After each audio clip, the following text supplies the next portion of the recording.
اللہ کے نبی نے فرمایا اس کا ناک خاک آلود ہو جو اپنے بوڑھے والدین کو پائے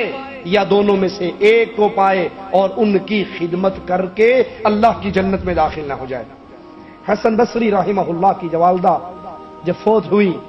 اور انہیں دفن کر دیا گیا تو بہت روئے، بہت روئے۔ لوگوں نے کہا عجیب بات ہے، اتنے بڑے امام ہو، اتنے بڑے شیخ ہو، ہمیں صبر کی تلقین کرتے ہو اور خود رو رہے ہو۔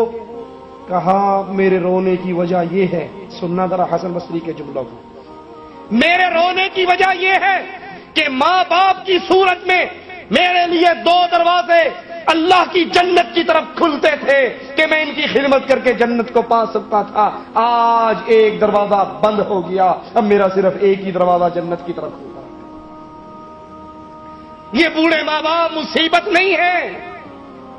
انگریزوں کی تقلید کرتے ہوئے ان کو اولڈ ہاؤس میں جمع کروانے والوں، ان کو بوڑھے خانے میں پھینک آنے والوں، آج تم ان کے ساتھ یہ سلوک کرو گے، کل تمہاری اولاد تمہارے ساتھ یہ سلوک کرے گی۔ یہ اللہ کی رحمت ہے، یہ اللہ کی نعمت ہے، یہ اللہ کی عطا ہے۔ حسن بصری کہہ رہے ہیں میری ماں اور میرے باپ کی صورت میں میرے لیے جنت کے دو دروازے کھلے تھے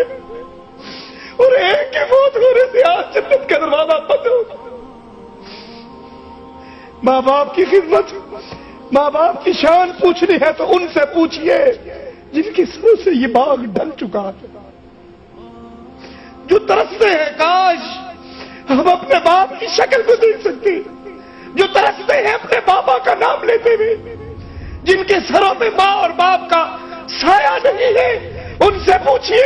ماں باپ کی قیمت کتنی ہوتی۔ حسن بصری کہتے ہیں یہ جنت کے دو دروازے کھلے تھے، میں ماں کی خدمت کر کے، میں اپنے باپ کی خدمت کر کے اللہ کی جنت میں داخل ہو سکتا تھا۔